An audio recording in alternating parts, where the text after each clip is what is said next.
palabra para ustedes ya en este tiempo de transición en el que estamos viviendo. En la Biblia habla acerca de un hombre llamado David, que muchos de ustedes lo han escuchado, que han oído hablar de él. Y justamente David es una persona que fue muy particular en la Biblia y yo creo que de los pocos, o mejor dicho, el único, de los cuales se dijo que era un hombre conforme, ¿a qué? Al corazón de Dios. David, siendo un hombre conforme al corazón de Dios, era una persona que, si bien no era perfecta, porque claramente tuvo pecado, y algunos pecados de ellos fueron bien fuertes, bien difíciles, que el día de hoy, si alguien lo ve así, que un pastor haga algo así, todos irían de la iglesia. Pero es coincidente que puede pasar para las cosas de atrás, pero para ahora está prohibido. Y como iglesia, como ser humano, tendemos a apiedrar a los que se equivocan, y mientras más están en el suelo, mejor todavía. Pero en esos entonces claramente me llama la atención de que este era un hombre conforme al corazón de Dios, a pesar de los errores y las equivocaciones. Esto me quiere decir de que Dios no mira quizás nuestros errores, no mira lo que nos podamos equivocar, Dios mira el corazón y cómo nos volvemos a levantar cada vez que podamos caernos al suelo. Amén. Y quiero compartir dos cosas principalmente acerca de lo que vamos a vivir en este tiempo. ¿Ustedes han escuchado hablar acerca del mal de Diógenes? ¿Alguien se identifica con ese mal de Diógenes? Amén, dijimos por ahí. ¿A alguien le gusta acumular cosas? Quizás algún día va a servir, algún día lo voy a usar. O algunas personas quizás tienen ¿cómo llamarlo? Tienen esa costumbre, no sé si buena o mala, de ir al mall, al supermercado y comprar por si acaso. Voy a ir al supermercado, hoy que está de oferta esto, lo voy a comprar porque a lo mejor lo puedo ocupar. Porque a lo mejor quizás algún día me va a servir. Y el mal de Diógenes, para los que no saben, o quizás la mayoría lo sepa, es la capacidad de una persona. Yo diría una capacidad porque le encanta acumular cosas en casa porque todo le sirve. Todo le puede servir, nada de eso se puede desperdiciar.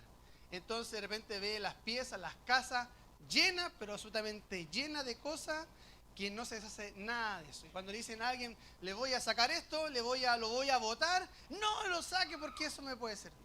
No me lo toques. Entonces el tiempo avanza, el tiempo pasa, y ¿qué pasa? Que en la casa se acumula todo. Y cuando se llena la casa, ¿hay espacio para cosas nuevas?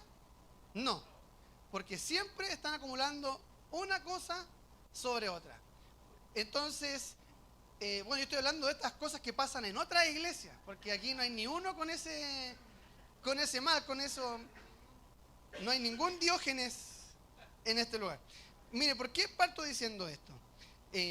Porque si bien el mal de Diógenes no sé si llamarlo así, no sé cómo llamarlo, tampoco una enfermedad, pero también es una forma que tienen muchas personas con las cosas externas. También hay personas que son Diógenes en lo espiritual. Son Diógenes internamente, que les encanta acumular cosas del pasado, les encanta traer las cosas del pasado y siempre tenerlas ahí listitas. Entonces cuando alguien me diga algo, estoy listo para sacarle eso a alguien. Entonces cuando alguien nos dice que tenemos que dejar aquellas cosas que están del pasado, que tenemos que dejar estas cosas que no nos sirven, nos cuesta porque son como un escudo muchas veces para nosotros el sacar a colación las cosas del pasado. Lo hablábamos incluso también en algunos temas anteriores, que a veces nos encanta no olvidar, porque a veces eso mismo del no olvido sirve como una forma de manipular, de controlar, de sacarle algo a alguien para que esa persona sacar provecho para nosotros, sacar ventaja por las cosas del pasado, sacar ventaja de los errores de alguien más para el pasado. Y fíjese que en la Biblia, en el libro de Éxodo capítulo 16, versículo 19, Éxodo capítulo 16, versículo 9. En ese entonces el pueblo de Israel estaba durante el desierto, estaban atravesando el desierto. Y Dios les mandó maná, para poner en contexto de lo que vamos a leer, Dios les mandó el maná al pueblo. Y de ellos Moisés les dio una instrucción. Y les dijo Moisés: ninguno deje nada de lo que reciban para mañana. Otra versión dice: nadie acumule de lo que recibe hoy para el día de mañana. Y el versículo 20 dice: mas ellos no obedecieron. A ver si me ayuda con la Reina Valera, por favor. Dice: mas ellos no obedecieron a Moisés, sino que algunos dejaron del maná que recibieron para el otro día. El problema de eso, dice, es que crió gusanos. Mire, ya lo vamos a leer. Dice: mas ellos no obedecieron a Moisés, sino que algunos dejaron de ellos lo que recibieron para otro día, y crió gusanos y tomó mal olor y hedió, y se enojó contra ellos Moisés. Versículo 21: y lo recogían cada mañana, cada uno según lo que habían de comer, y luego que el sol calentaba se derretía. Cuando Dios les mandó el maná, le mandaba la bendición para el pueblo de Israel, se lo daban para el día. Diga conmigo: para el mismo día. No era para que acumularan el maná. Finalmente, porque lo que se acumulaba de maná, la bendición que era para ese día, se acumulaba para el día siguiente, terminaba criando gusanos. Salían gusanos del mismo maná, o sea, de la misma bendición que Dios le había dado. Cuando se acumulaba, se echaba a perder. Entonces, cuando usted depende de las bendiciones del pasado, cuando usted depende de las cosas que siempre recibió atrás para el día de hoy, es muy probable que ya no le va a servir para hoy. Si usted depende de las bendiciones de que alguien le dijo hacia atrás, que en su momento fueron buenas, pero si usted depende de lo pasado, depende de las bendiciones atrás, no va a poder seguir avanzando para lo que Dios tiene para su vida. Por lo tanto, lo que Dios tiene para nosotros es algo nuevo. Diga conmigo: Dios tiene algo nuevo para mi vida. Y para recibir lo nuevo tenemos que sacar lo viejo. El apóstol lo dijo: ciertamente dejando atrás todas las cosas aquellas, todo aquello que me frenaba, dejo todo atrás, dejo mis títulos, dejo mis logros, dejo mis conquistas, dejo todos mis éxitos atrás, porque Dios tiene algo nuevo para mí. Y el apóstol dice: me extiendo hacia adelante, hacia la meta, hacia el premio que Dios tiene para mi vida. Por lo tanto, para recibir lo nuevo es necesario que nos vayamos con una carga ligera, que llevemos lo necesario. Cuando a alguno le gusta salir de viaje, es impresionante, porque, y sobre todo le pasa quizás a algunas personas, no quiero decir hombres o mujeres, porque aquí se puede sentir identificado varios, pero cuando van de paseo, van de vacaciones por 5 días, llevan 4 maletas, es impresionante. Y en verano más encima, cuando las ropas son ligeras. Entonces nos vamos de vacaciones y llevan 4 maletas, una maleta de puros pantalones, de otra maleta de puras poleras, de ropa hacia arriba, y finalmente ocupó media maleta de las 4. ¿A alguien le ha pasado que lleva más de lo que necesita? Llevo lo que necesito, lo que podría necesitar y lo por si acaso. Ya, con los niños se entiende, porque hay que estar preparado, que se ensucian, que hay que estar atento, que se le mancha la ropa, que está bien. Pero para un adulto, para una persona que ya está grande, que está llevando cosas innecesarias y estar en los aviones pagando sobrecargo por cosas que quizás no voy a ocupar, son cosas que de repente uno tiene que decir: ¿será necesario que lo que tengo que llevar me va a servir eso entonces? Y bueno, y también pasa, sobre todo pasa cuando uno viaja por primera vez. Cuando uno lo hace por primera vez, tiende a llevar de todo. Tiende a llevar las cosas que, como por si acaso. Y finalmente, nosotros nos acordábamos que cuando viajábamos al sur las primeras veces, llevaban las maletas así, pero llenas de cosas, y llegábamos allá y terminábamos ocupando la misma ropa de siempre en verano, porque el chor y la polera era lo que más se ocupaba. Los pantalones, los chalecos, las chaquetas nunca lo ocupábamos. ¿Por qué? Porque era el momento que era de verano. Entonces al final llevamos las cosas incorrectas a un lugar donde estábamos viajando. Entonces, para el lugar correcto donde Dios te quiere llevar, tienes que llevar las cosas necesarias. Tienes que llevar contigo las cosas que te van a ayudar para ese lugar, lo que te va a impulsar y no lo que te va a frenar. ¿Amén? Entonces, como iglesia debemos, en este tiempo de conquista que estamos viviendo, vamos a viajar y vamos a llevar lo necesario. Diga conmigo: lo necesario. ¿Qué es lo necesario? Usted podrá decir: ¿qué es lo necesario? Cuando el pueblo de Israel llegó a tomar posesión de las conquistas, de Canaán, cuando fue a pelear las primeras batallas para empezar a tomar posesión de Canaán. Nada de lo que llevaba en Egipto les sirvió para esa tierra nueva. Es más, a causa de las personas que estaban constantemente llevando el pasado y recordándolos a Moisés, que mira dónde estamos aquí sufriendo, ¿por qué lo trajiste acá? Mejor hubiésemos muertos allá. Allá teníamos carne, allá teníamos asado a la parrilla, pero aquí teníamos solamente pan, aquí teníamos solamente codornices. ¿Por qué nos sacaron de allá? Y estaban constantemente recordando el pasado. Nada de lo que está atrás te va a servir para el día de hoy. Nada de lo que está en el pasado, lo que tú puedas estar viviendo, es incluso las victorias. ¿Por qué se lo digo esto? Porque a veces dependemos de las glorias pasadas. Dependemos de lo pasado, pero hay nuevo de parte del Señor. Y lo que tenemos que llevar en nosotros es fe. Es fe, porque eso es lo que nos va a abrir puertas para todo lo que necesitamos más adelante.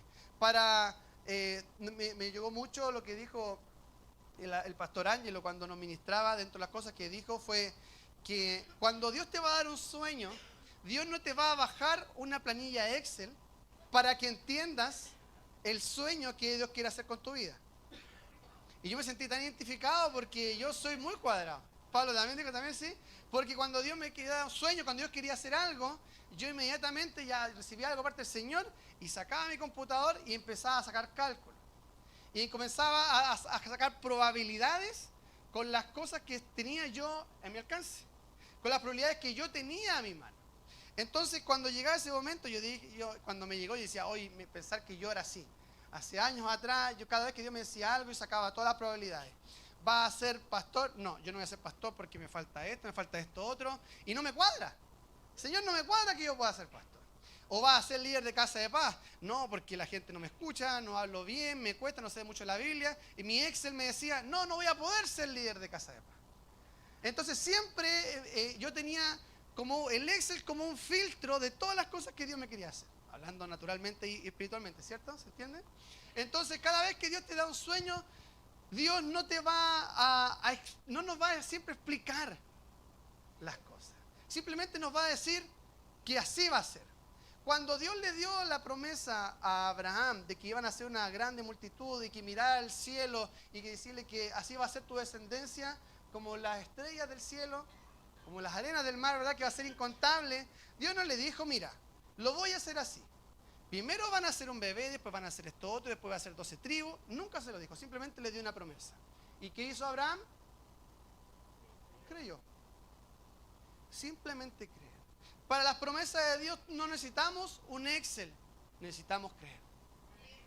A veces nosotros esperamos de parte del Señor, y lo hablaba, también dijo la pastora Belén hace poco tiempo, que muchas veces nosotros dependemos y comenzamos a ver el cómo vamos a hacer las cosas para recién creer que algo puede ser posible. Pero entendimos que para el Señor funciona al revés. Cuando tú le crees al Señor, Dios te va a dar el cómo vas a lograr aquello por el cual estás creyendo. Y esto funciona en contra de cualquier probabilidad que haya a nuestro alrededor. Por eso es importante, iglesia, que lo que tengamos que llevar a nosotros sea unas maletas ligeras. Vayamos ligeros a otro lugar y vayamos con fe. No vayamos dependiendo y viendo que estábamos más cómodos acá, porque nos va a pasar. Aquí no teníamos que hacer tanto aseo. Alguno le va a decir, es que hacer aseo aquí lo hacían 2 personas, pero hacer aseo en un galpón de 600 metros cuadrados no es lo mismo. Ojalá hubiese estado allá haciendo aseo en un lugar más pequeño. Porque uno tiende a mirar hacia atrás. Pero la conquista, lo que está más adelante, es algo glorioso y va a requerir de nosotros fe. Diga conmigo nuevamente, fe. Eso le va a abrir a usted las puertas para todas las cosas que Dios tiene para nuestra vida. Y bueno, y entrando de lleno al mensaje del día de hoy, David era una persona en la cual fue ungido cuando fue muy joven. Se dice que alrededor de los 15 años aproximadamente, él fue ungido como rey. Entre todos sus hermanos, salieron todos los hermanos fortachones, los encachados, los que parecían que eran los que estaban acorde al llamado. Y Dios a través del profeta le dice, no, ninguno de ellos es. No mires a su parecer, sino que yo miro el corazón. Y ahí fue cuando salió David. Y David salió, ¿de dónde? De criar las ovejas, de cuidar el rebaño, de su padre, salió del campo, salió de un lugar insospechado, de un lugar donde nadie más lo veía, de ahí salió David. Y ahí fue cuando ungieron a David siendo tan pequeño. ¿Él fue rey inmediatamente? ¿Cuántos años pasaron para que él fuese rey?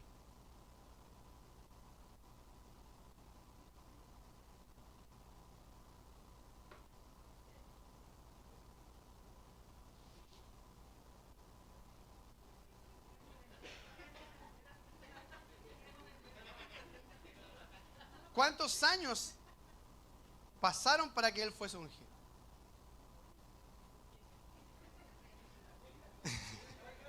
Miren, alrededor de 14 años pasaron antes de que él fuese realmente, David tomó posición como rey. ¿Qué pasó durante esos 14 años? ¿David lo habrá pasado bien? ¿Qué le pasó a David?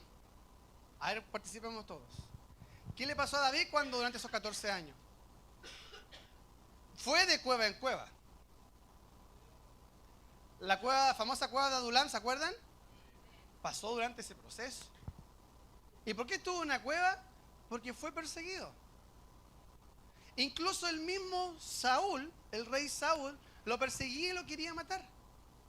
Porque antes de él tomar el reinado, la unción que cayó sobre David le trajo persecución. Entonces no te extrañes, iglesia, que cuando hay una unción sobre tu vida venga persecución sobre ti. Porque la unción va a traer no solamente a la gente que quiere acercarse para recibir una bendición, sino también va a traer a aquellos que van a tener envidia de ti, o incluso los ataques del enemigo, porque vas a comenzar a ser conocido en lugares más allá de tu casa. Vas a ser conocido en el infierno porque te vas a levantar con poder en oración. Vas a ser conocido en las tinieblas porque algo en tu voz está rugiendo para hacer frente a cualquier obra del enemigo. Porque la unción lo que trae en ti, además de una bendición grande del Señor, trae persecución. Entonces pasó durante estos 14 años, yo me pregunto, ¿cuánto estos 14 años realmente David pudo haber dormido tranquilo? Cuando él respiraba amenazas de muerte. Soñaba y despertaba quizás con el temor de que iba a aparecer Saúl entre medio. Yo imagino que si un rey, alguien con ejército estaba en contra mía, yo no podía dormir tranquilo, claramente. Porque las pesadillas, el momento que sentían el sonido de una puerta, uno se levanta así como asustado de que algo ahí llegó, me van a matar, algo van a hacer. Entonces, lo que vivió David, todos ven el cómo estuvo. Cuando era rey, cuando ganó conquistas, cuando fue conforme al corazón de Dios. Pero David fue una persona que vivió aflicciones, que vivió dificultades. Y no solamente él fue una persona que quizás tuvo aflicciones antes, sino que también durante el proceso. Al punto que dice la Biblia que dentro de su misma familia se levantó uno de sus hijos que quería arrebatarle el reinado. Y es Absalón. Finalmente el mismo hijo, por esa rebelión, por ese espíritu que cargaba, terminó muerto, colgado de cabeza de un árbol. Estaba arrancando y tenía con su pelo largo y su cabeza quedó enganchado en un árbol y quedó colgando de la cabeza. Entonces fue ahí cuando vienen los mismos del ejército de David y lo vieron y le enterraron lanza y le dieron muerte a Absalón. ¿Y cómo estaba el rey? Sabiendo que su propio hijo primero se le había revelado y tenía que escapar de la amenaza de muerte de su propio hijo. Y más encima quería arrebatarle el reino, quería causar división en un reino donde Dios le había ungido a David. Y peor aún no pudiendo hacer volver a Absalón de donde estaba él, donde él sentía todo ese proceso, terminó muriendo su hijo a mano de su propio ejército, que se había levantado. Entonces lo que vivió David no es algo sencillo. No fue algo simple, no fue algo como que solamente pasar por alto. Al contrario, él vivió procesos difíciles. Pero aún así la Biblia dice que él fue un hombre conforme al corazón de Dios. Él teniendo muchas mujeres con las cuales poder estar, puso sus ojos en la mujer equivocada.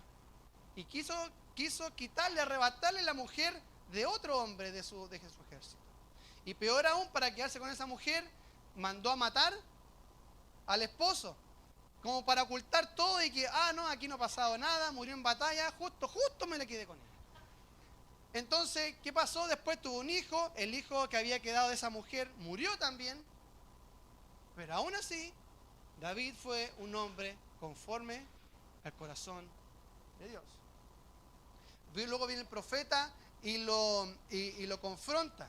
Y aún así él tuvo el corazón, tuvo la humildad de reconocer su pecado, de reconocer su mal, y aún así pedía que antes que el reinado como Saúl, porque Saúl pidió que lo honraran delante del pueblo, que lo honraran delante de la gente después de su equivocación, David fue al contrario. David le dijo: Señor, no me quites tu presencia, no me quites tu Santo Espíritu de mi vida, que es lo que más amaba, lo que más anhelaba, lo que más necesitaba. Entonces, y aún así, luego se volvió a equivocar, cometió otro pecado más, cuando Dios le había dado una instrucción para censar al pueblo, se volvió a pecar. Pero resulta que aún así, quiero decirle esto, que David quizás fue una persona de nosotros. Fallamos, nos caemos, ¿verdad? Todos hemos pecado, nadie está acá porque es perfecto, sino porque tenemos al Dios perfecto que nos levanta, nos perdona, nos restaura y nos lleva a nuevos lugares. Amén. Sin embargo, David tenía otro tipo de aflicción. Y lo vamos a leer. Acompáñenme por favor en Salmos 132, versículo 1. El libro de Salmos 132, versículo 1. Y mire, tomen mucha atención por favor al primer versículo, que dice: acuérdate, oh Jehová, de David, ¿y de qué? ¿De qué? Acuérdate, Señor, de la aflicción de David. Escuchen, aflicción. Seguimos leyendo. Esto era su aflicción, versículo 2. De cómo juró a Jehová y prometió al fuerte de Jacob: no entraré en la morada de mi casa, ni subiré sobre el lecho de mi estrado, no daré sueño a mis ojos ni a mis párpados adormecimiento. Versículo 5. ¿Hasta qué? Hasta que halle lugar, morada para el fuerte de Jacob. La aflicción que tenía David no era solamente los pecados o la persecución o la muerte. Ahora él tenía otra aflicción en su corazón. Algo afligía su corazón. Y esto ya no era nada personal, no era nada de él que necesariamente haya sido algo material, o haya sido un reinado, conquistar el mundo, tener miles de ejércitos, sino que su aflicción ahora era decir: yo tengo un templo, yo tengo un castillo, yo tengo algo grande para el Señor.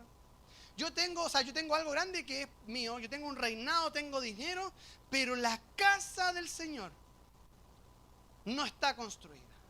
Pero el lugar, no hay un lugar que esté listo para el Señor. No hay un lugar. Y esto para él era una aflicción de saber que él podía tener cosas materiales, él podía tener cosas, y podía tener bienes, podía tener incluso paz, podía estar sin enemigos, pero aún así su corazón se afligía porque sabía que había algo que estaba pendiente en él: la casa del Señor. Y si ustedes me acompañan a leer, por favor, en Segunda de Samuel, capítulo 7, versículo 1. Segunda de Samuel 7, verso 1. Dice: aconteció que cuando ya el rey habitaba en su casa, después que Jehová le había dado reposo de todos sus enemigos en derredor, dijo el rey al profeta Natán: mira, ahora yo habito en casa de cedro y el arca de Dios está entre cortinas. Y Natán dijo al rey: anda y haz todo lo que está en tu corazón, porque Jehová está contigo. Miren lo que vuelvo a leer el verso. Si lo leemos de nuevo, me dice que después de que Jehová le había dado reposo de todos los enemigos. ¿A quién le gustaría estar en paz? Vivir sus últimos días de vida solamente en paz, sin que nadie lo moleste, sin que se levante un problema, una enfermedad, un enemigo o alguien en contra suya. Yo creo que es lo que anhelamos, terminar nuestros días todos así, en paz, con todas las cosas saldadas, sin nada inconcluso, sin enemigo en derredor. Sin embargo, David le dijo: yo habito en casa de cedro y el arca de Dios está entre cortinas. O sea, yo tengo un lugar para mí que es maravilloso, pero la casa del Señor, el arca del Señor está simplemente entre cortinas. Y el profeta le dice, anda y haz todo lo que está en tu corazón porque Jehová está contigo. Y cuando llegó ese momento, entendió que David, su aflicción ya no era algo externo. Ya no era algo correspondiente a enemigos, ni siquiera con los hijos o la familia. Ahora su aflicción era que no podía descansar él sin antes ver la casa del Señor construida. Sin antes de ver la casa del Señor edificada, donde podían retomar el lugar de la presencia del Señor, tener un lugar físico, un lugar digno de adorar, un lugar donde se pueda adorarle, donde se pueda estar en bendición, donde se pueda compartir. Pero el deseo del corazón de David siempre fue el mismo. Desde pequeño, usted conocerá el Salmo 23, Jehová mi pastor, nada me faltará. Y luego termina diciendo que él quiere morar en la casa del Señor. Moraré yo en la casa del Señor todos los días. El deseo de David siempre fue la casa del Señor. Diga conmigo, la casa del Señor. Y si bien antes el arca, que era la señal de donde estaba la presencia del Señor, habitaba en un lugar físico, habitaba en un lugar determinado, habitaba en un arca como tal, hoy habita en nuestros corazones. Y lo que hace referencia a la casa del Señor de estos entonces con lo de ahora es nuestro templo, es nuestra iglesia. Es la casa donde está hoy en día, donde nos vamos a extender más adelante. Pero ¿qué es lo que hace David? Finalmente, alguien conforme al corazón de Dios. Porque en la Biblia muchos hicieron la voluntad del Señor. Muchos fueron profetas. Muchos fueron hombres o mujeres que hicieron cosas pero impresionantes. Mataron a miles, destruyeron ídolos, destruyeron enemigos y tantas otras cosas. ¿Por qué? Porque hubieron personas que destacaron por esas conquistas. Pero hubo uno que destacó no solo por la conquista, destacó por amar la casa del Señor. Hubo uno que destacó por sobre los demás, que ama la casa del Señor. Si tú quieres ser aquellas personas que puedan destacar del lugar donde están, destacar de cualquier persona y atraer la casa y atraer el corazón del Señor, tienes que ser de las personas que aman la casa del Señor. Que aman la casa de Dios y buscan que esa casa crezca, que esa casa se vea hermosa. Servir en la casa del Señor y ser parte de eso. Muchas veces nos acostumbramos a ser personas que venimos a la casa siempre para recibir. Me siento mal, voy a la iglesia porque quiero recibir mi sanidad.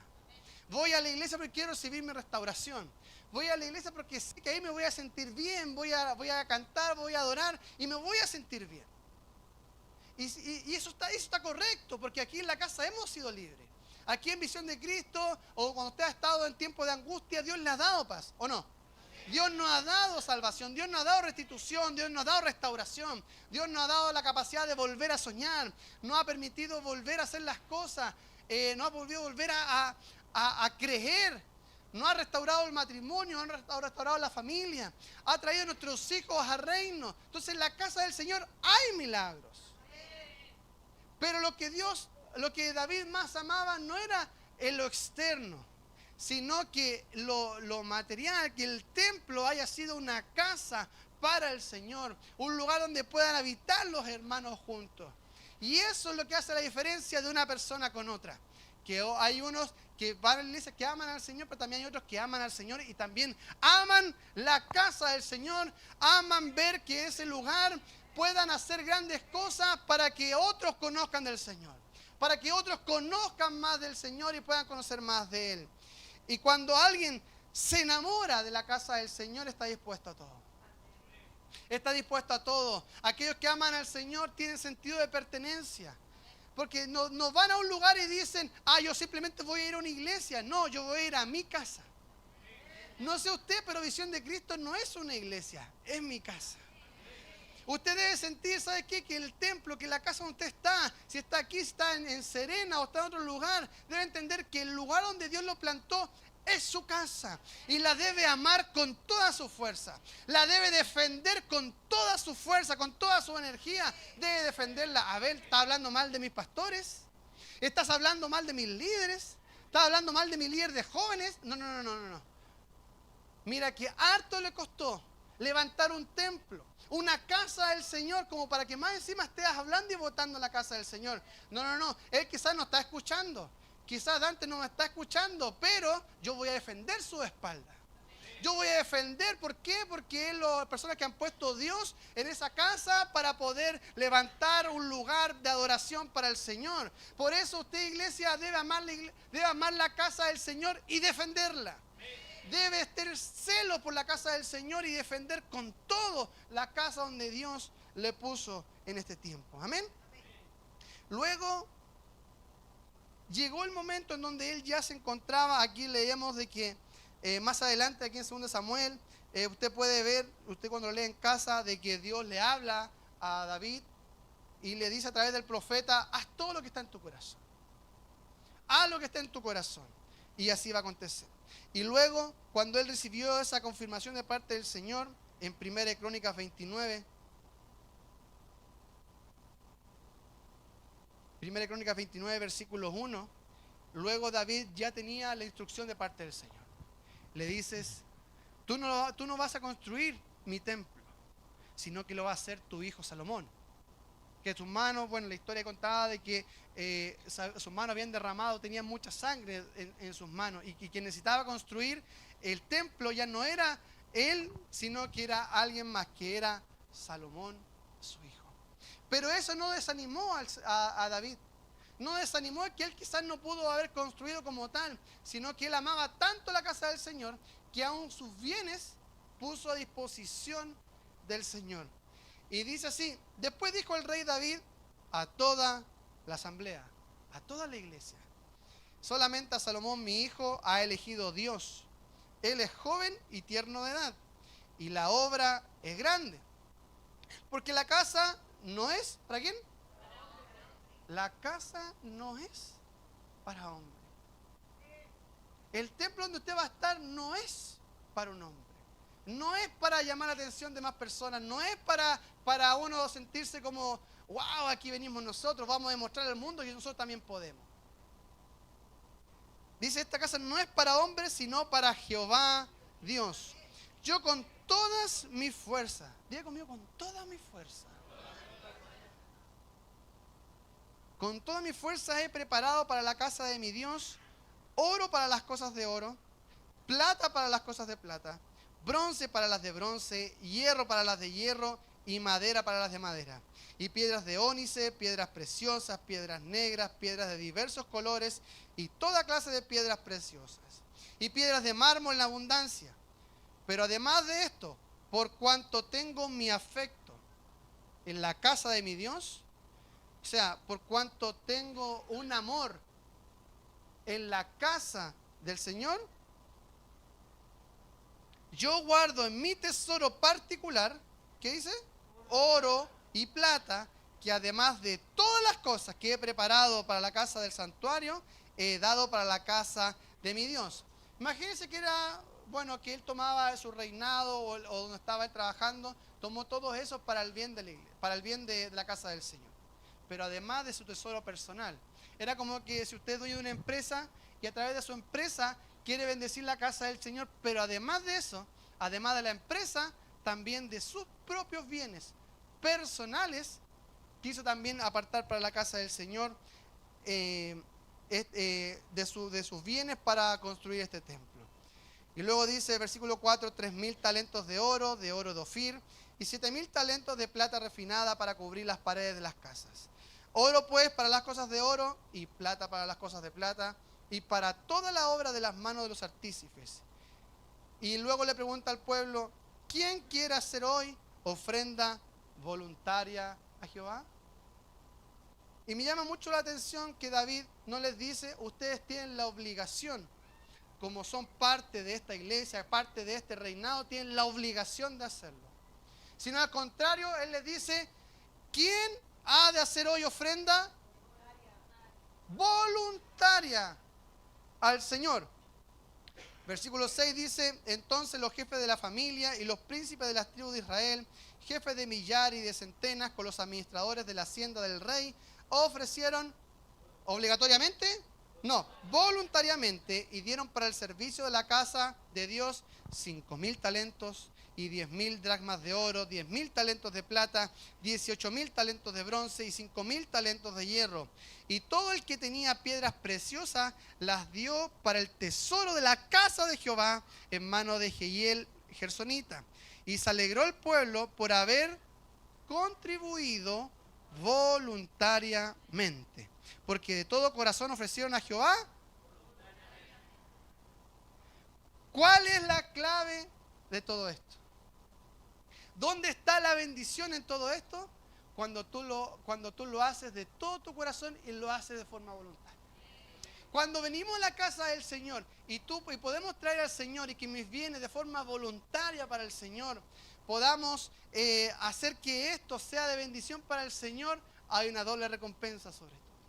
Hay una doble recompensa sobre tu casa. Porque has entendido de que visión de Cristo, que el templo donde usted está es más allá que simplemente 4 paredes. Es más allá que un templo como tal. Es un lugar de restauración. Es un lugar donde Dios hace grandes milagros. Es un lugar donde hay palabras reveladas, donde usted viene agotado y Dios renueva su fuerza. Cuando usted entiende esto, sabe que ya no es una obligación el darlo, es una necesidad. Porque donde usted está ya no es un lugar donde está por obligación, ¿o sí? O alguien lo trajo obligado. Despiértate que tengo que ir a la iglesia. Estamos acá a pesar de que vivimos un encuentro. Yo sé que estuvimos cansados, que el día de ayer estuvo bien intenso, pero aún así volvimos el día de hoy por más del Señor. ¿Cómo vinimos? Voluntariamente. Porque queremos más del Señor, porque anhelamos más del Señor, porque nos identificamos con esta casa y que amamos visión de Cristo. ¿Cuánto me dicen amén? Por lo tanto, cuando usted ama al Señor, sabe que aún las cosas que tiene son para el Señor. Versículo 10 dice: y asimismo se alegró mucho el rey David y bendijo a Jehová delante de toda la congregación. Y dijo David: bendito seas tú, Señor, oh Jehová, Dios de Israel nuestro Padre, desde el siglo y hasta el siglo. Tuya es, Jehová, la magnificencia y el poder, la gloria, la victoria y el honor. Porque todas estas cosas que están en los cielos y en la tierra son tuyas. Tuyo, Jehová, es el reino, tú eres excelso sobre todos. Las riquezas y la gloria proceden de ti, y tú dominas sobre todo, y en tu mano está la fuerza, el poder, y en tu mano el hacer grande y el dar poder a todos. Ahora pues, Dios nuestro, nosotros alabamos y loamos tu glorioso nombre. O sea que con todos estos bienes queremos glorificarte, Señor, a ti. Porque ¿quién soy yo? Versículo 14. ¿Y quién es mi pueblo para que pudiésemos ofrecer voluntariamente cosas semejantes? Pues todo es tuyo. Y de lo recibido de tu mano te damos. O sea, cada vez que usted viene acá a ofrendar, cada vez que usted viene a ofrecer algo para Dios, tiene que volver a acordarse que no fue por mérito propio, no fue por su fuerza, sino que hubo un Dios que proveyó primeramente sobre su vida. ¿Hay algún bendecido acá? Todo lo que usted tiene hoy en día fue porque Dios se lo dio primero. Los ascensos que usted recibió, que estaba esperando, a los cuales estuvo llorando, ¿quién se los dio? ¿O lo oró la Virgencita? Yo sé que algunos pactaron a principios de año, algunos estuvieron orando, estuvieron clamando: Señor, abre puertas de bendición. Hay algunos que ni siquiera tenían estudios y comenzaron a estudiar. Hay algunos que comenzaron a soñar con estudios, comenzaron a soñar en grande, con que Dios le iba a abrir puertas de bendición. Comenzaron a preocuparse de la casa del Señor, comenzaron a participar en casas de paz, comenzaron a activar en la iglesia, comenzaron a tomar como prioridad las cosas del Señor, y Dios comenzó a encargarse de sus propias cosas. Porque cuando usted le da la prioridad al Señor, Él se va a encargar de todas sus necesidades. Entonces, todo lo que tengamos, iglesia, proviene de parte del Señor. Versículo 15, porque nosotros, extranjeros y advenedizos, somos delante de ti, como todos nuestros padres, y todos nuestros días sobre la tierra, cual sombra que no dura. Versículo 16, oh Jehová Dios nuestro, toda esta abundancia que hemos preparado para edificar casa a tu santo nombre, de tu mano es y todo es tuyo. Yo sé, Dios mío, que tú escudriñas los corazones y que la rectitud te agrada. Por eso yo, con rectitud de mi corazón, voluntariamente, una vez más, te he ofrecido todo esto y ahora he visto con alegría que tu pueblo reunido aquí ahora ha dado para ti espontáneamente. Mire, amada iglesia, cuando nosotros amamos la iglesia, cuando nosotros amamos la casa del Señor, lo amamos con todo. Hoy en día quizás usted puede decir, quizás yo no tengo tantos recursos como ellos, que daban centenares de plata, oro, piedras preciosas. Bueno, algunos venden joyas, quizás ahí puede ser distinto, pero tiene piedras preciosas ahí. Pero con todo eso, saben que son deudores del Señor. Entonces algunos dicen, quizás yo no tengo tanto bien material para poder ofrecer. Pero quizás tiene algo más valioso, incluso también que algo material, que es tu tiempo. ¿Qué es tu tiempo? ¿Qué es lo que tú puedas invertir para la casa del Señor? Mire, y aquí quiero ser quizás un poquito, esperando no poder molestar a nadie. Pero cuando hermano Luis, que está allá, que lo saludamos, que está allá de vacaciones, con Fabricio, con Chuchuca, nos mandamos saludos por allá.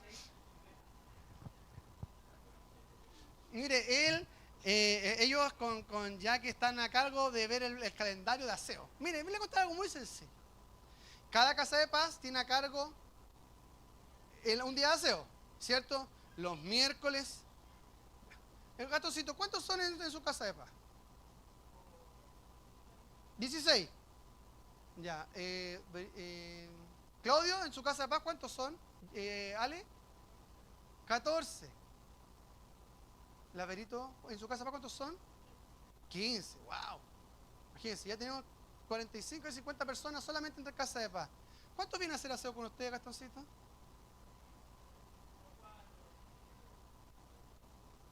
¿Lo mismo? ¿Ale?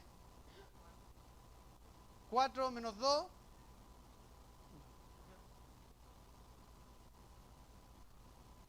Pero de todos decimos, la casa del Señor es nuestra. Pero fíjense con algo tan sencillo que es el hacer aseo. Tienen que venir solo Gastón y Ibero, porque ninguno de los demás puede. Hay algo que está pasando. Bueno, yo les cuento esto, lo de Coquimbo, les digo que esto pasa aquí en Puente Alto, no sé, allá, quizás allá a todos los jóvenes allá les encanta hacer aseo, ¿cierto, Dantito? Todos aman hacer aseo ahí en la...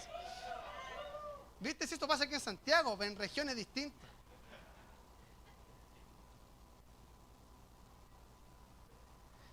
Para un templo, mire a su alrededor, mire el tamaño que es.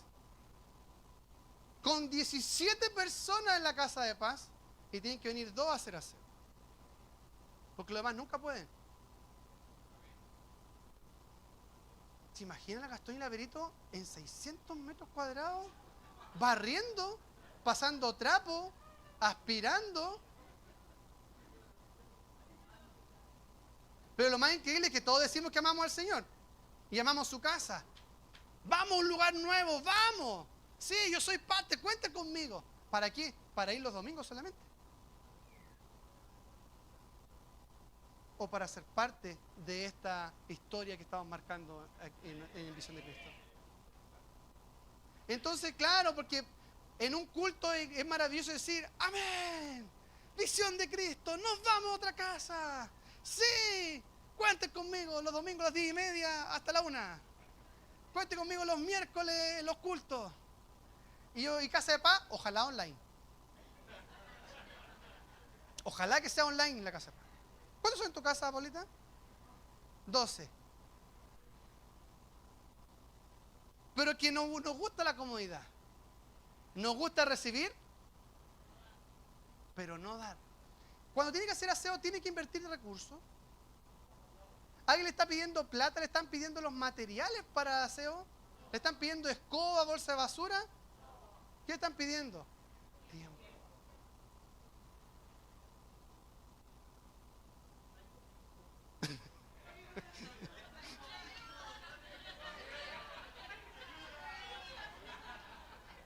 Ayúdenme.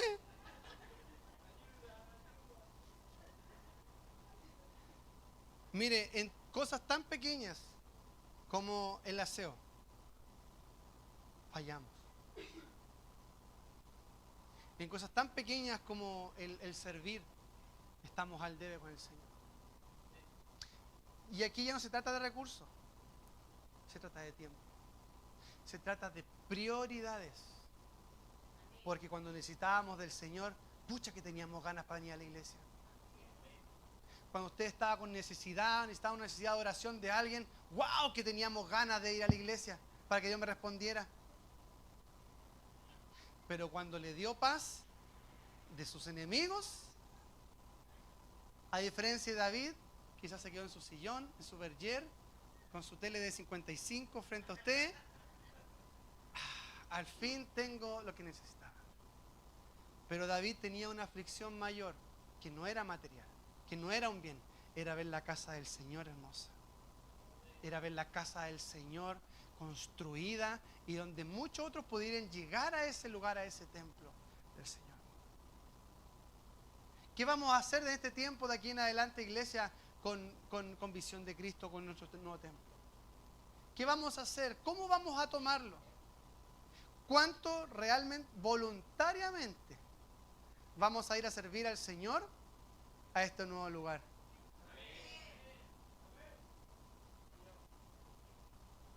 Voluntariamente.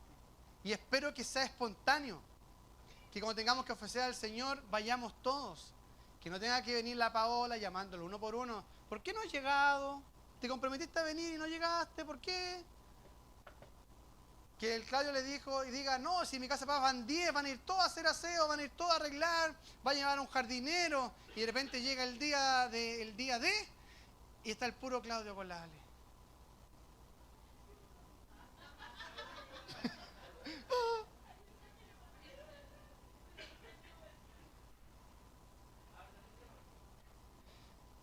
Mira, amada iglesia, si hay una forma en que el amor se demuestra, es con hechos. Cuando Dios le dice a Pedro, Pedro, ¿me amas? Sí, Señor, tú sabes que te ama. Apacienta, trabaja, preocúpate de mis ovejas. Señor, ¿sí? Pedro, ¿me ama? Sí, sí, pero claro que sí te ama. Sí. Apacienta, sirve, trabaja. Pedro, ¿me ama por tercera vez? Y ahí se dio cuenta.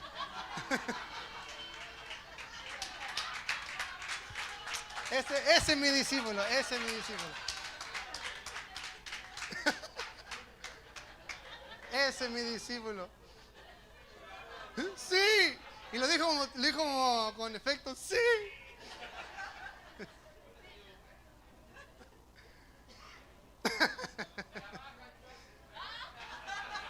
Te espero hoy día a las 5 en Walker Martínez. No.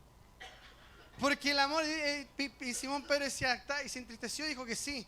Yo creo que ahí entendió que el amar al Señor es servicio, es trabajo, es poner no solo el corazón, es poner todo al servicio del Señor, porque entendemos que somos deudores del Dios que nos dio todo. Somos deudores del Dios que me restauró. Somos deudores del Dios que sanó mi matrimonio.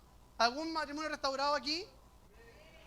Somos deudores de que Dios restauró nuestra familia. Somos deudores de que Dios me sacó la depresión. Somos deudores de un Dios que me dio sanidad. Somos deudores de un Dios que nos dio nuevas oportunidades. Somos deudores de un Dios que me dio la capacidad, la oportunidad de estar predicando, de estar coordinando, de estar haciendo cosas para el Señor. ¿Aló? Somos deudores. Diga conmigo, soy deudor de un Dios que me dio todo. Y por eso, teniendo eso en consideración, no lo va a hacer por obligación, lo va a hacer con alegría. Lo va a hacer porque ama al Señor. Y cuando le diga ahora a Berito en Gastón, Casa de Paz, vamos a hacer aseo. ¡Sí! Vamos con alegría. El miércoles, aprovecha a dar el aviso. Sí, lo vamos a hacer. Cuando Dante con la Dani le digan, chicos, vamos a ir a un congreso a Santiago. Sí, vamos a servir al Señor con alegría. Cuando digas, vamos a ir a hacer aseo al templo en Coquimbo. Sí, con alegría, con todo gozo. ¿Por qué? Porque amamos la casa del Señor. No amamos a las hermanas de la casa del Señor, no. Amamos la casa del Señor. Eso es para los jóvenes, por si acaso. Amamos al Señor con todo nuestro corazón. Y cuando usted lo hace, Dios va a traer recompensa. Y ahora pregunto, ¿qué es lo que hacía que David fuera un hombre conforme a su corazón?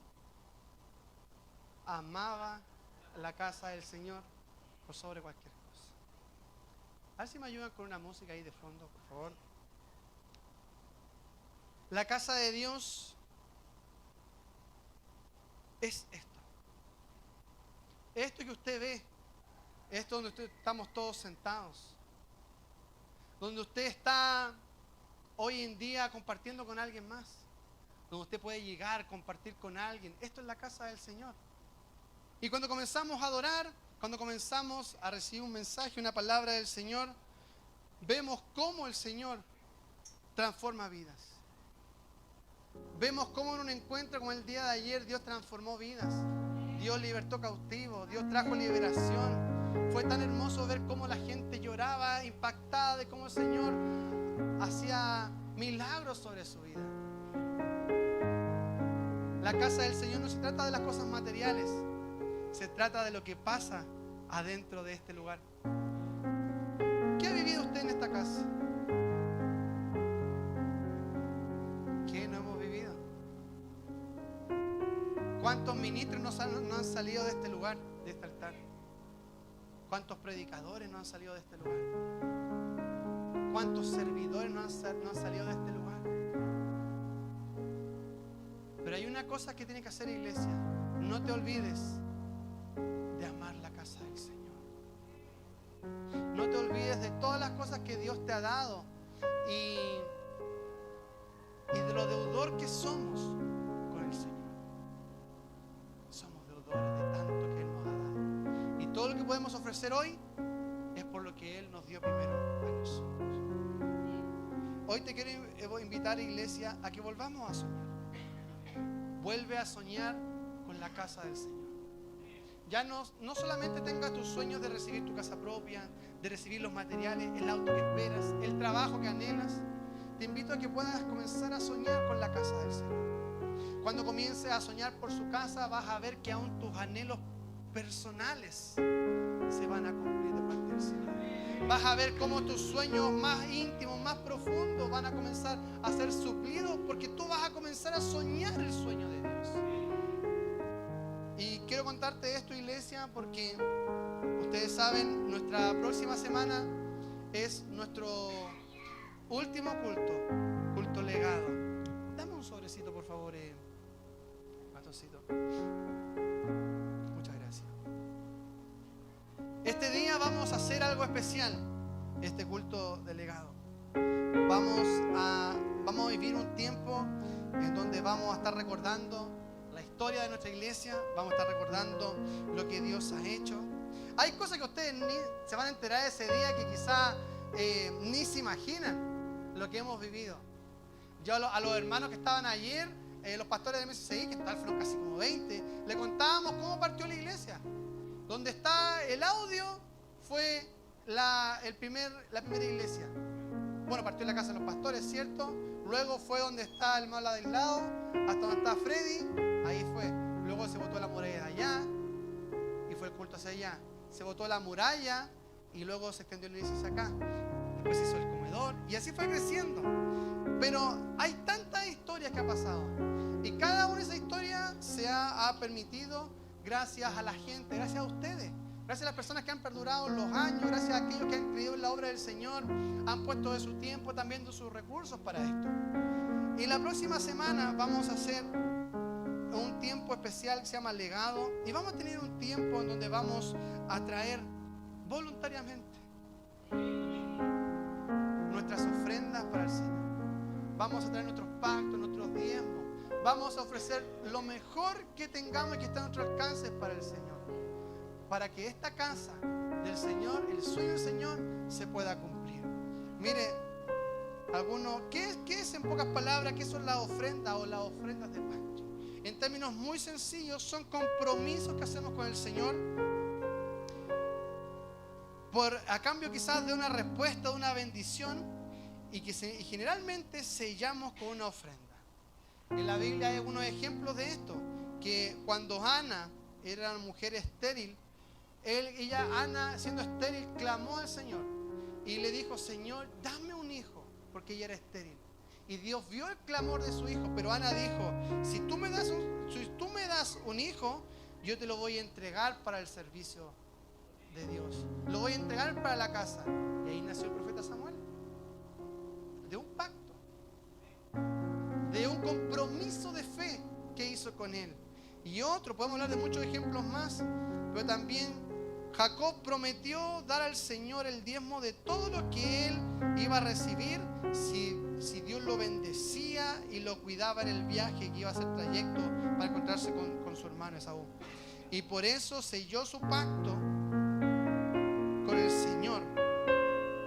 Y cuando él lo recibió, Jacob dio ese pacto a causa de haber recibido esa recompensa. Un pacto es un compromiso que hacemos con el Señor. Y cuando usted hace un pacto con el Señor, usted recibe bendición.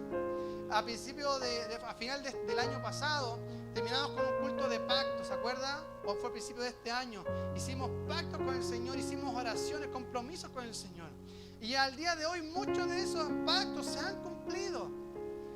Personas que han recibido, que ya han salido de sus deudas, que ya no tienen deuda, y eso es maravilloso. Hoy en este tiempo no estar con deuda, hoy eso sí que es tremendo.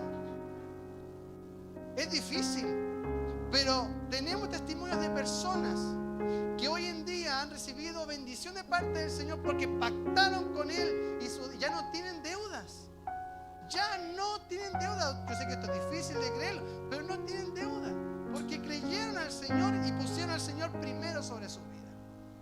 Hay personas que pactaron con el Señor y por su familia, y ya hay gente que está viniendo. Allá hay familias que están viniendo.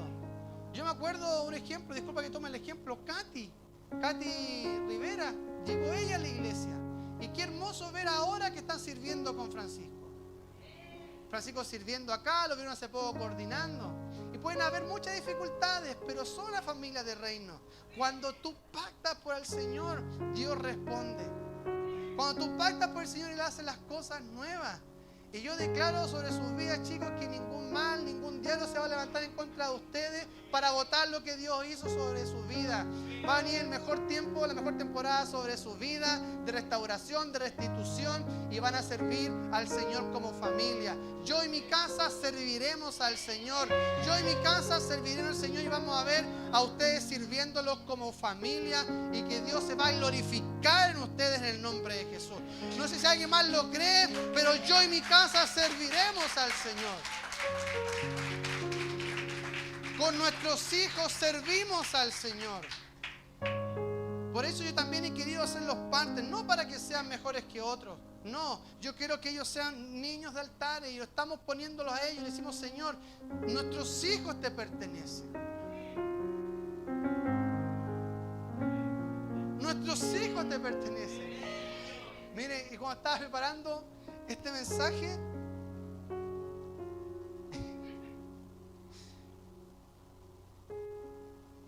me acordaba de esa profecía de que Dios nos entregaba a nosotros con mi esposa, de que iba a venir el tiempo de multiplicación. Y venía el tiempo de multiplicación para la iglesia, y que íbamos a pasar de ser 100 a 400, ¿se acuerdan? ¿Sí? Pero luego la palabra, la profecía seguía. Y ya se la vamos a mostrar de nuevo. Pero en esa palabra decía este profeta: yo veo un hijo. Y yo no quería más. Ya no quería más. Sobre todo yo. Yo se los conté una oportunidad. Yo ese día estaba preguntándole a un discípulo, que no voy a decir su nombre, pero estaba pidiendo que me quiera operar. para no tener más hijos. Pero con mi esposa dijimos, nos aterra no hacer la voluntad del Señor, porque herencia de Jehová son los hijos. Y resulta que en esos entonces intentamos hacer este mismo obra del templo y no llegó, no resultó. Pero nosotros le dijimos sí al Señor. Ya no te vamos a condicionar, Señor. No te vamos a condicionar por un hijo, porque sabemos que estos herencias que son predestinados para un tiempo mayor, ¿verdad? Y le dijimos, Señor, nuestra vida es tuya, nuestra voluntad es tuya. ¿Quiénes somos nosotros para que tú te acuerdes de nosotros? ¿Quiénes somos de nosotros para detener tu obra y que haga algo en esta casa? Y dijimos, Señor, aquí estamos, una vez más, rendidos a tu voluntad. Y ahora mi esposa carga sobre su vientre una destinación, un bebé con una destinación profética increíble. Y no fue sino hasta que obedecimos la palabra del Señor que se abrió esta puerta de visión de Cristo en la Florida. ¿Se entiende? Y el pastor Misael hablaba con él ayer y me decía, es que ustedes escucharon la voz del Señor.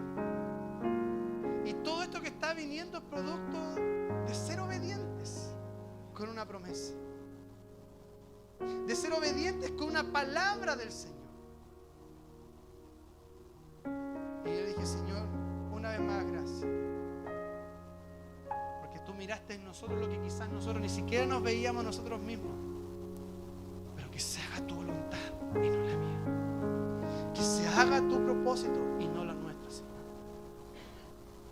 Tú no sabes la bendición que te espera cuando seas obediente a una palabra del Señor. Apresúrate a correr, apresúrate a ir en pos de esa palabra del Señor sobre tu vida. Entonces, amada iglesia, quiero decirte que vienen tiempos gloriosos sobre tu vida, vienen tiempos gloriosos sobre tu familia. Sé obediente, ama la casa del Señor, pone al Señor primero en tus cosas y vas a ver cómo Él te bendice. Pone primero al Señor sobre todas tus cosas, aún en los recursos, aún en la finanza, y vas a ver cómo Dios prospera tu vida, cómo te prospera en el trabajo, cómo te prospera donde tú estás, porque Dios anhela el bendecirte. Yo doy gracias a Dios por aquellos que recientemente han recibido incluso hasta su casa propia, porque Dios anhela que puedan recibir esas bendiciones. Les han costado, han orado por ellos, Dios les ha respondido. Somos deudores de un Dios que nos da todo. Entonces, amada iglesia, quiero decirte, ya estamos terminando esta transición acá. No te lleves nada del pasado a esta nueva tierra. Déjalo todo y aférrate a la fe. Aférrate a la fe, a mirar con los ojos del Señor todo lo que viene. No mires tu escasez, no mires lo que no tienes, mira al Dios que lo tiene todo. Y dile, Señor, aquí está mi tiempo, aquí está mi vida. ¿Qué necesitas de mí? ¿Recursos? ¿Tiempo? ¿Hacer aseo? ¿Que yo me levante como un ministro? ¿Quieres que levante como un intercesor? ¿Qué quieres que haga, Señor? Aquí está mi vida. Amén. Si quiero invitarte a que te pongas en pie y vamos a orar al Señor.